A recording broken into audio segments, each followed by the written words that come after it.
जय हिंद, नमस्कार आप सभी दोस्तों को।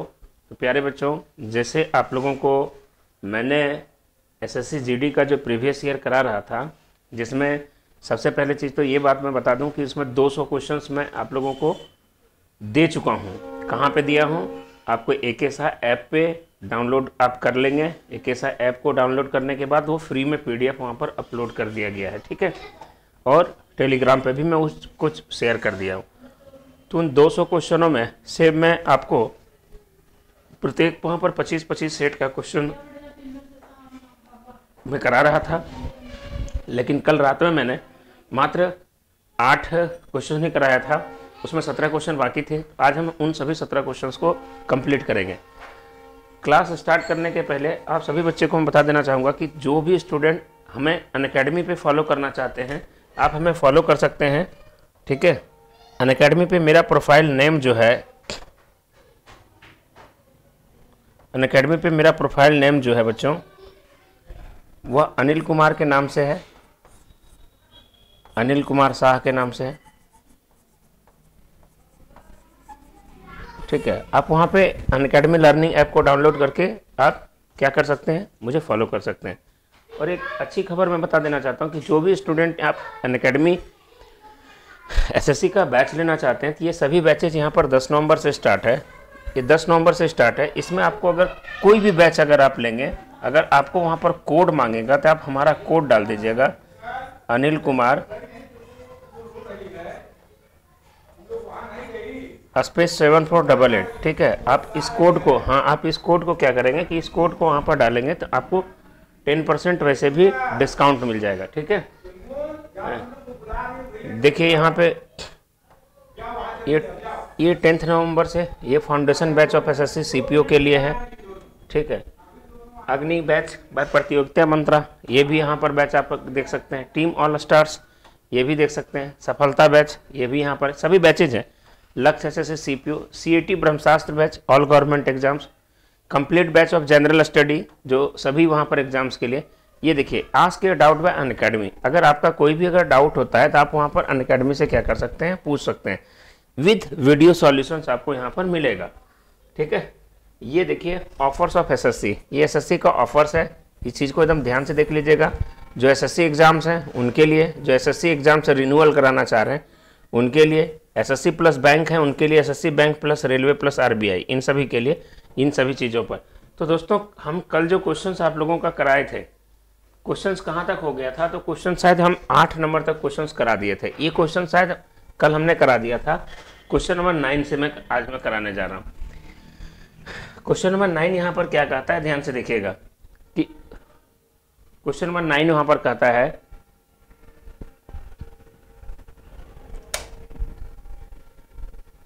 सवाल में यहाँ पर थोड़ा सा लग रहा है मिस्टेक है। यहाँ पर लिख लीजिएगा 12 व्यक्ति एक काम के आधे को 9 दिन में पूरा कर सकते हैं। क्वेश्चन में अधूरा है, टाइपिंग थोड़ा मिस्टेक है। 12 आदमी, अगर 12 व्यक्ति 9 दिन में किसी काम का आधा भाग पूरा करेगा, ठीक है, तो कितने व्यक्ति समान कार्य को 6 दिन में करेगा? कितने व्यक्ति नहीं जानते हैं, ठीक है। 6 दिन में पूरा करेगा संपूर्ण काम को, एक हो जाएगा। 6 के 6 दूनी 12 हो जाएगा। ध्यान से देखिएगा, ठीक है। अगर मैं ये 2 को अगर मैं ऊपर ले जाऊं तो यहां पर हो जाएगा ये 2 गुना 2 गुना 9 इज इक्वल टू एक्स। तो x का वैल्यू हो जाएगा 2 दूनी 4 9 36। तो यहाँ पर हमारा आंसर जो हो जाएगा कितना हो जाएगा, तो 36 हम लोगों का राइट आंसर हो जाएगा। 36 आपका राइट आंसर हो जाएगा, ठीक है। अगले क्वेश्चन पे डिस्कस करते हैं। नेक्स्ट क्वेश्चन देखिएगा कि अगला सवाल क्या है। सो P अनुपात Q बराबर 5:6 है और R अनुपात Q बराबर 25:9 है, ठीक है। ध्यान से देखिएगा, क्वेश्चन कह रहा है कि P अनुपात R निकालिए। P अनुपात R, अगर P अनुपात R निकालना हो तो P अनुपात R निकालने के लिए हम लोग इसको ऐसे भी लिख सकते हैं कि P अनुपात Q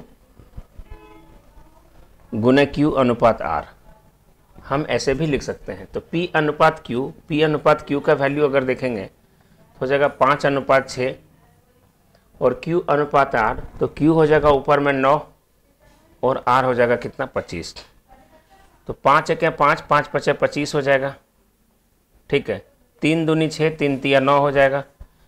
तो यहाँ से अगर देखेंगे तो 3/10 हो जाएगा।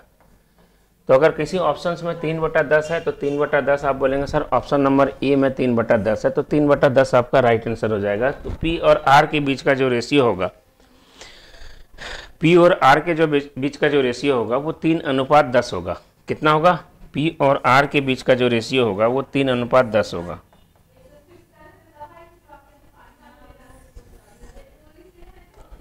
चलिए अगले क्वेश्चन पे डिस्कस करते हैं। एक त्रिभुज की भुजाओं का अनुपात 4:3:2 है। यदि त्रिभुज का परिमाप 63 सेंटीमीटर है तो सबसे बड़ी भुजा की लंबाई क्या होगी?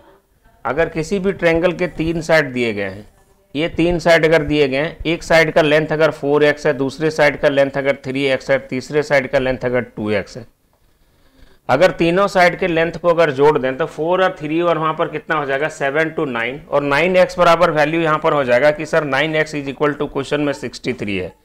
अगर सर 9x बराबर 63 है तो x का वैल्यू हो जाएगा 7।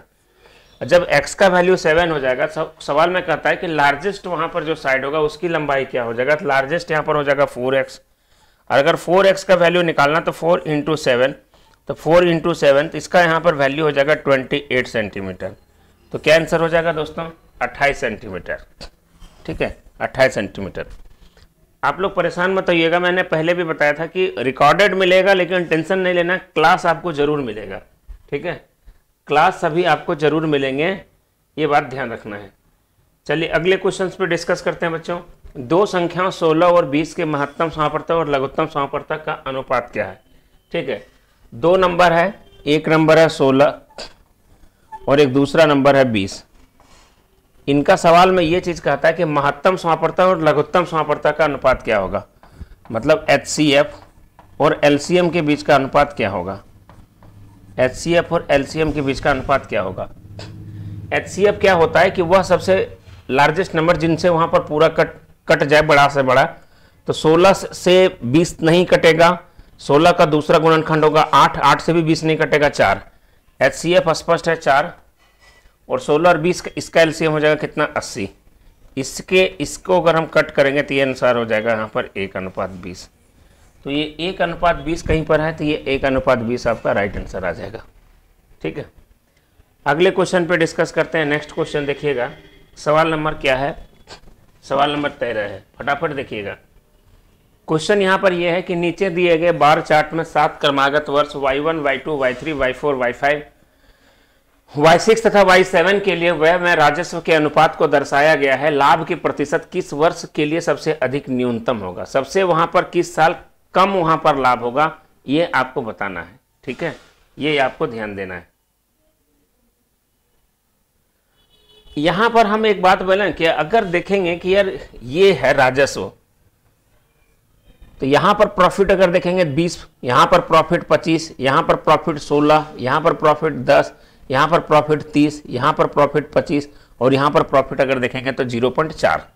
ठीक है, अगर 1 को हम 100% मानते हैं, अगर 1 को अगर हम 100% मानते हैं, 1 इज इक्वल टू अगर 100% है तो भाई 100% में 0.8 तो 0.2 बचेगा ना, 0.20। तो यहाँ पर 20% सबसे कम अगर यहाँ पर देखा जाए तो ये क्लियर यहाँ पर है कि क्लियर यहाँ पर स्पष्ट है कि सर y7 जो होगा, y7 में यहाँ पर होगा, क्योंकि y7 में अगर हम 1 में से अगर हम 0.96 को अगर घटा देते हैं, आंसर मिलेगा यहाँ पर 0.4 और इसका परसेंटेज निकालेंगे 4% होगा। तो कहीं पर y7 अगर है तो y7 का आंसर हम लोग टिक कर देंगे। ठीक है, चलिए अगले सवाल पे डिस्कस करते हैं।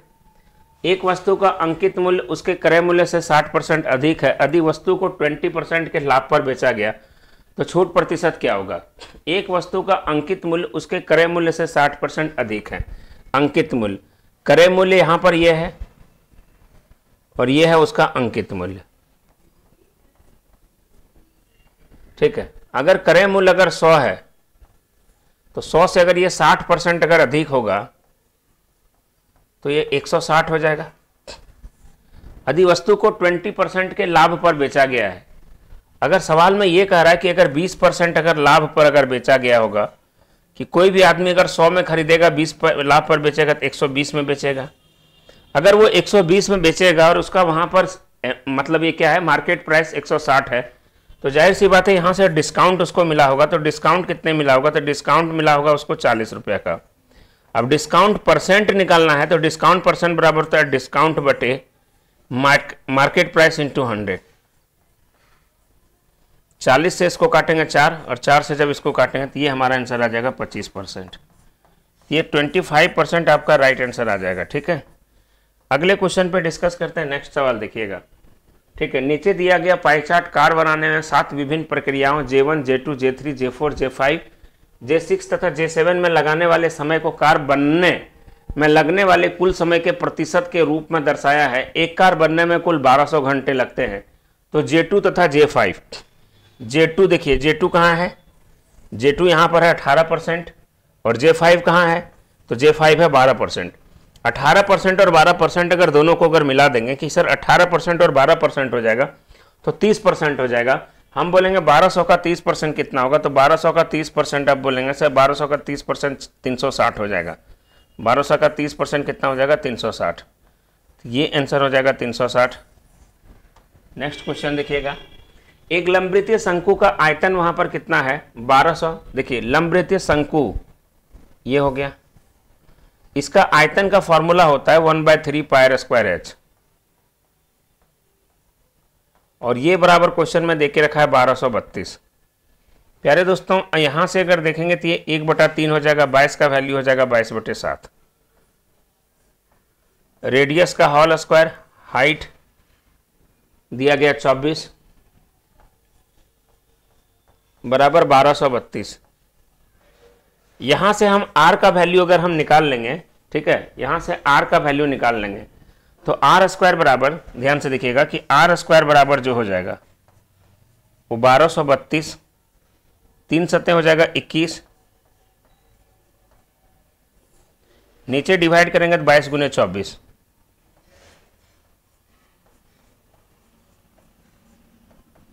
यहां से निकाल लीजिएगा, शायद इसका आंसर 7 होगा। ठीक है, हम लोग बहुत बार सॉल्व किए तो थोड़ा सा दिमाग में सेट है। रिकॉर्डेड वीडियो है, थोड़ा सा एडजस्ट करने का वहाँ पर प्रयास करिएगा। ये नहीं कि ये चीज़ मुझे समझ में नहीं आएगा, बहुत बेहतर और बेहतर वहाँ पर बेहतरीन तरीके से मैं आपको बता रहा हूँ। अब इसको कट करना है भैया, कट करके आराम से आंसर यहाँ पर निकाल सकते हैं। ठीक है, यदि 12 वर्ष के लड़के को एक नए लड़के के स्थान पर बदला गया तो 18 लड़कों की औसत आयु 1.5 साल बढ़ गया। अगर 12 वर्ष के लड़के कोई एक नए लड़के, 12 साल का एक लड़का था उसको हटा दिया गया, उसके जगह पर एक नया लड़का लाया गया, जिससे वहां पर कहता है कि 18 लड़कों का वजन जो है वो 1.5 साल बढ़ गया। जाहिर सी बात है कि वो जो नया वाला लड़का आया होगा वो पुराने वाले लड़के से क्या होगा, उसकी वजन अधिक होगा, तभी तो वहां पर बढ़ा होगा। अगर कम होता तो जाहिर सी बात है औसत में क्या हो जाता है, घट जाता। ठीक है, तो यहां पर 12 वर्ष के लड़के का एक नए लड़के से अगर बदला जाता है तो 18 का अगर 1.5 से अगर मल्टीप्लाई करेंगे तो कहने का मतलब हो जाएगा 27 kg वजन अधिक होगा किनसे, पुराने लड़के से। इसका आंसर हो जाएगा 39। ये बात एकदम आराम से समझने का प्रयास करिएगा। 39 वर्ष आपका राइट आंसर है। यदि आप इसको ऐसे समझना चाहते हैं तो आप कई तरीके से समझ सकते हैं। ठीक है, आपको मैं एक्स करके भी बता दूंगा। ठीक है, तो सवाल में यहां पर यह कह रहा था कि 12 वर्ष के लड़के को एक नए लड़के के साथ प्रतिस्थापित कर दिया जाता है, तो 18 लड़कों का औसत अगर मान लेंगे कि x है और उसमें से एक नया लड़का आ गया, जिनमें से 18 लड़कों, ठीक है, 18 लड़कों की औसत आयु में क्या है, पहले x था, अब एक नया लड़का आ गया जिसमें से 18 लड़के थे और औसत में कितने की वृद्धि हो गई, ध्यान दीजिएगा, एक लड़का आया और एक लड़का गया, ये भी तो लिख दीजिए ना, जो गया उसको लिख दीजिए m। तो औसत में क्या है कि एक की क्या 1.5 की वृद्धि हो जाएगी, ये नोट कर लीजिए। ठीक है, अब यहां पर गौर से देखेंगे, ये 18x है प्लस न्यू लड़का आया और 12 साल का लड़का गया, m का वैल्यू कितना है 12। यहां से देखेंगे तो हो जाएगा ये 18x प्लस ये हो जाएगा 27। 18x से 18x वहाँ पर कैंसिल कर देंगे। यहाँ से जो नए लड़के का उम्र हम निकालेंगे तो 27 में अगर हम 12 को अगर उधर ले जाते हैं तो n बराबर जो हमारा आंसर होगा, n बराबर आंसर हो जाएगा हमारा 39। ये n बराबर हमारा राइट आंसर हो गया, n बराबर कितना हो गया 39। ठीक है, चलिए आगे बढ़ते हैं दोस्तों नेक्स्ट क्वेश्चन पे। एक लंबवृत्तीय शंकु का आयतन, देखिए इस सेट में शंकु से 2 क्वेश्चन पूछ दिया था। अभी जस्ट इसके पहले वाला क्वेश्चन वहां पर मैंने बताया था जहां पर रेडियस निकालना था और रेडियस बराबर वहां पर 7 सेंटीमीटर था।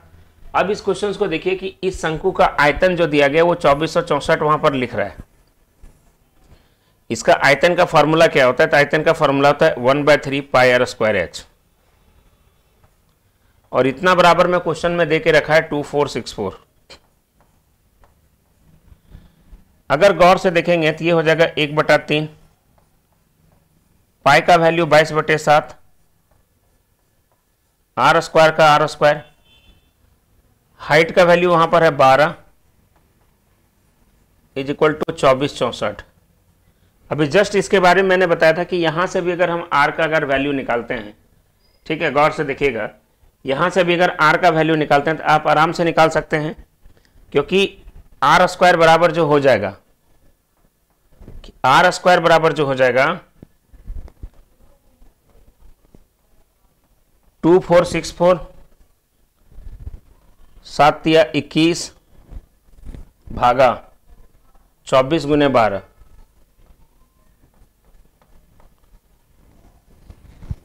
जस्ट उस क्वेश्चन से डबल है तो यहां पर r बराबर आपका आ जाएगा 14। देखिए हम लोग वहां पर बहुत बार क्वेश्चंस को बनाए हैं, ये समझिए रटा हुआ नहीं, ये दिमाग में सेट है। आप काट के अगर बनाना चाहो तो आप काट से कट सकते हैं, 12 दूनी 24, यहां पे काटो फिर इससे काटो, कट पीट के आंसर आपका आ जाएगा। अगला सवाल देखिए, सेम देखिए क्वेश्चन एकदम तुरंत रिपीट किया है। अभी जस्ट इस प्रकार से क्वेश्चन उतना कुछ पढ़ने का जरूरत नहीं है। J1 तथा J2 में क्रियाओं में लगने वाले समय का बीच का डिफरेंस क्या है? J1 में कितना है? 14% है और J4 में कितना है? 8% है। डिफरेंस कितना होगा? 6% होगा। भाई 14% में 8% को अगर घटा दें तो डिफरेंस कितना होगा? 6% होगा। और हमें निकालना कितना है? 1200 का 6%। इसका अगर हम 6% निकालेंगे तो 12 छक 72, आंसर कितना आ जाएगा? 72 हमारा राइट आंसर आ जाएगा। चलिए अगले सवाल पर डिस्कस करते हैं। 8 संख्याओं का औसत 44 यदि प्रत्येक संख्या में y जोड़ा जाता है तो औसत वहां पर 47 बन जाता है। y का मान क्या है? 8 संख्याओं का औसत 44 है, यदि प्रत्येक संख्या में, मेरी बात को ध्यान से देखिएगा, इस प्रकार का क्वेश्चन बहुत पूछा गया था SSC में। सवाल ये कह रहा था कि यहां पर मैं आप लोगों को पिछले बार भी ये क्वेश्चन को मैंने बताया था कि m संख्याओं का औसत मान लो कि अगर x दिया गया है, यदि प्रत्येक संख्या में अगर 5 अगर जोड़ेंगे तो नई औसत जो होगा वो x+5 होगा, मतलब प्रत्येक वहां पर नई औसत जो होगा वो x+5 होगा। ठीक है, अब उसके बाद प्रत्येक संख्या में 5 घटा दिया जाए तो नई औसत क्या होगा? तो x-5 होगा। प्रत्येक संख्या में 4 अगर जोड़ दिया जाए तो नई औसत क्या होगा? तो x+4 होगा। प्रत्येक संख्या में 4 घटा दिया जाए तो नई औसत क्या होगा? तो x-4 होगा। प्रत्येक संख्या में 4 से गुना कर दिया जाए तो नई औसत क्या होगा? तो 4 से गुना कर दीजिए। ये सभी बातें आपको ध्यान रखना है। ठीक है, 8 संख्याओं का औसत 44 है, यदि प्रत्येक संख्या में y जोड़ा जाता है तो औसत वहां पर 47 हो जाता है। कहने का मतलब 47 तब हो रहा है जब 44 में 3 को जोड़ा जा रहा है, तभी तो 47 हो रहा है, तभी 47 हो रहा है। तो इन कंडीशन से स्पष्ट पता चलता है कि y का मान क्या होगा? तो y का मान यहां पर हो जाएगा 3। ठीक है, y जोड़ा जाता है तब, क्योंकि अगर औसत में से y को जोड़ेंगे तभी 47 होगा। तो यहां से y का अगर वैल्यू निकालेंगे तो 47 - 44 हो जाएगा। तो y इज इक्वल टू हो जाएगा 47 - 43 3। ये आपका राइट आंसर आ जाएगा। चलिए अगले सवाल पर क्वेश्चन पे डिस्कस करते हैं सर। नेक्स्ट क्वेश्चन, यदि x अनुपात y बराबर 7:5 और y अनुपात z बराबर 7:11 है, x y z के बीच का अनुपात क्या होगा? भाई यहाँ पे x लिख लेंगे, यहाँ पे y और यहाँ पे z। इस केस के बीच का अनुपात है 7:5। और इसके बीच का अनुपात है 7:11। इनको इनसे मल्टीप्लाई करेंगे 7 सत्ते 49, इनको इनसे मल्टीप्लाई करेंगे 7 पचे 35 और इनको इनसे मल्टीप्लाई करेंगे 7 पचे 11 पचे 55। ठीक है, 49, 35, 55 इसका यहां पर ये आंसर आ रहा है, ये इसका राइट आंसर है।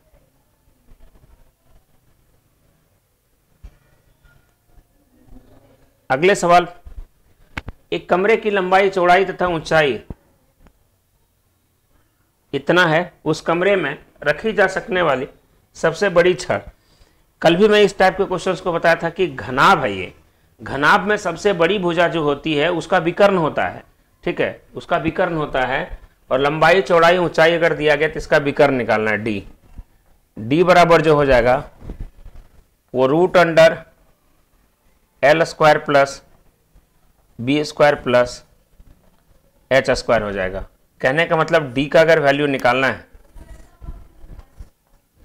L का होल स्क्वायर हो जाएगा 16 का होल स्क्वायर, B का होल स्क्वायर हो जाएगा 12 का होल स्क्वायर और C का होल स्क्वायर हो जाएगा 15 का होल स्क्वायर।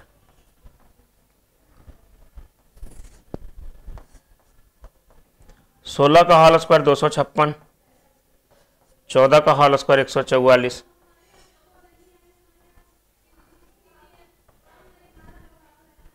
यदि सभी को अगर हम जोड़ दें तो 256 प्लस 144 ये हो जाएगा 400। 400 में 225 को जोड़ेंगे तो हो जाएगा 625।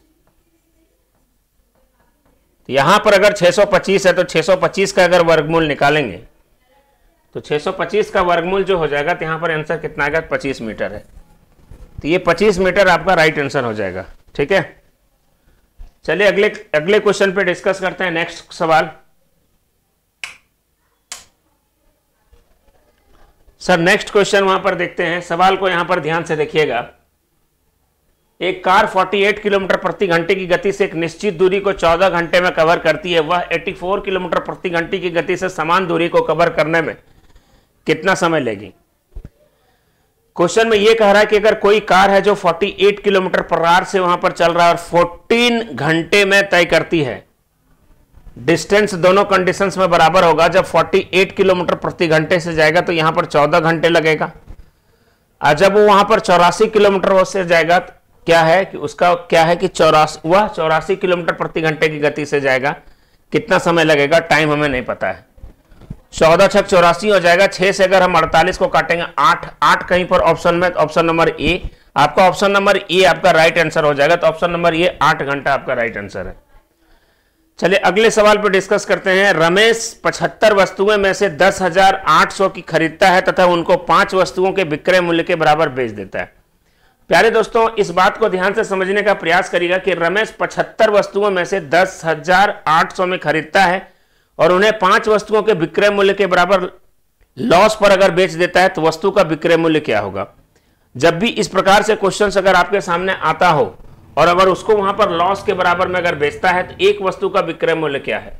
तो इन कंडीशंस में ध्यान से देखिएगा कि 75 को खरीद रहा है तो 75 का एसपी बराबर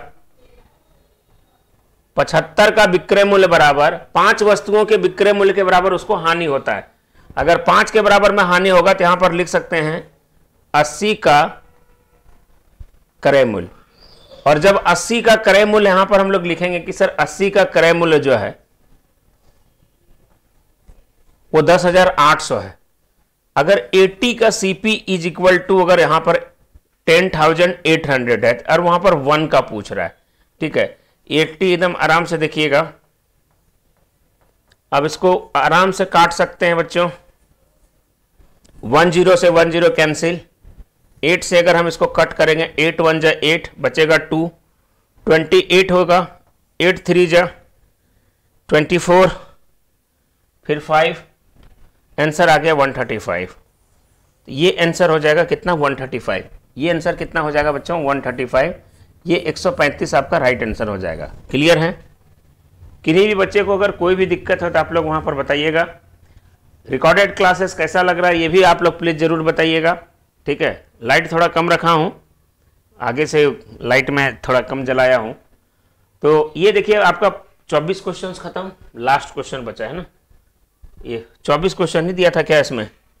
शायद इसमें 24 क्वेश्चन ही दिया था। ठीक है, तो मिलते हैं अगले वीडियो में, तब तक के लिए जय हिंद, नमस्कार। क्लास को अगर अच्छा लगे तो प्लीज़ आप अपने दोस्तों को जरूर शेयर करिएगा। मिलते हैं नेक्स्ट वीडियो में। जय हिंद।